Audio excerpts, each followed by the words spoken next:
The first rumble felt wrong. Not the steady clack of my pickup, but the heavy mechanical breath of a cement mixer rolling across my little wooden bridge. I ran out to see 3 behemoth trucks inching over the planks while my neighbor, Karen Whitcomb, clipboard like a crown, cheered them on. "Useful shortcut," she called, voice bright. "Community approved." I watched the bridge shudder, bolts groan, and a thick crack spider across the middle. My heart dropped. That bridge was old, sure, but it was safe for cars and not for loaded cement trucks. My hands were already on the railing when the center bowed. The trucks kept moving, oblivious. The last wheel hit, the wood split, and one truck's back axle settled in the gap. Cement spilled like a slow gray river. Karen laughed. The cul-de-sac clapped. I didn't laugh. I walked back to my toolbox and I made a plan they'd regret. The creek behind our houses was the reason I bought my place. A narrow brown ribbon of water, a little wooden bridge, and green trees that kept me sane. I fixed stuff. I mended fences. I taught my son how to skip stones. I never wanted trouble. We were a small neighborhood. 2 streets, a handful of families, and an HOA that used to be polite and practical. Then new faces arrived, and with them, plans. Paved paths, prettier lawns, and the kind of community projects that smelled like contractors' checks. I kept my head down, until Karen decided my bridge was her personal shortcut to development. Karen Whitcomb was all smiles and spreadsheets. She'd campaigned on progress and won the HOA presidency by promising faster development approvals and better curb appeal. She loved being the person with the stopwatch and clipboard who decided what better meant. If a lawn had one too many dandelions, she sent a picture. If a mailbox leaned an inch, she wrote it down. And when the developer she favored wanted a concrete pour staged on our side of the creek, Karen found a rule or invented one to make it happen. She didn't bother with permits I could see. She just waved contractors, threw and smiled when she saw the trucks roll across my bridge. At first it was a single load, then 2. The bridge groaned and splintered more each time. My calls to the HOA were met with, "We'll look into it." My formal complaint, "Lost insurance forms disappeared." Karen called me alarmist at a board meeting and suggested I was exaggerating to hold back progress, when a full day of pouring left fresh concrete stains on the creek banks and a permanent gouge where the center once was. I put up a temporary barrier. The next morning, the tape was gone.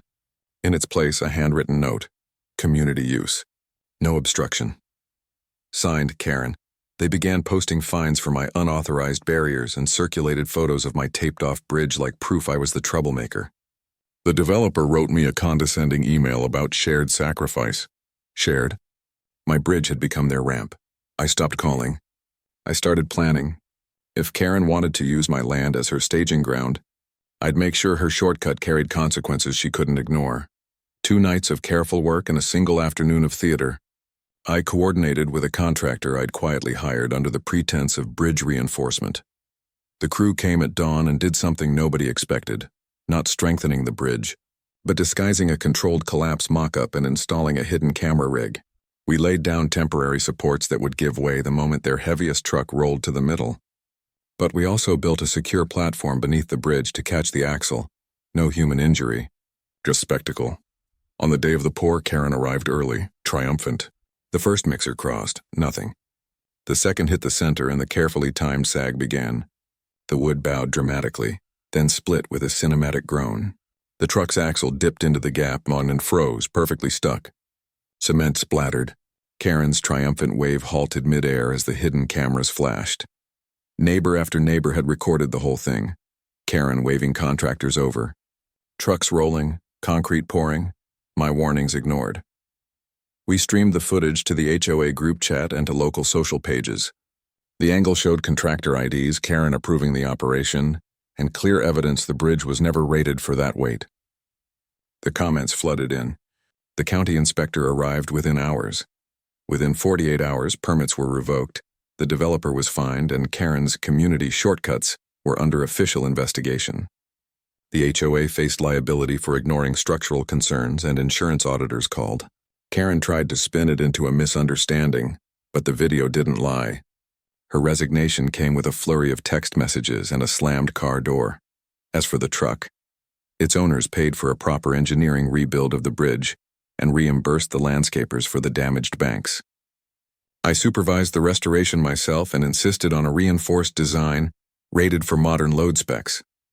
The contractor who helped me, he got paid and disappeared back into his day job like nothing had happened. We put a sign at the bridge, private crossing on no industrial vehicles, and we left a copy of the footage on the HOA's public page for anyone tempted to ignore it. You can bully a neighborhood by paperwork and smiles, but you can't bully physics. Karen used our little bridge as a shortcut to her ambitions and nearly ruined it for everyone.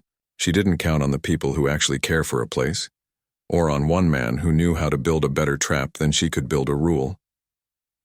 Justice here wasn't about breaking people. It was about making the truth visible. When the truck stopped, the neighborhood breathed. And the creek, quiet again under a stronger bridge, reminded me why I defend the small things, because they hold everything else together.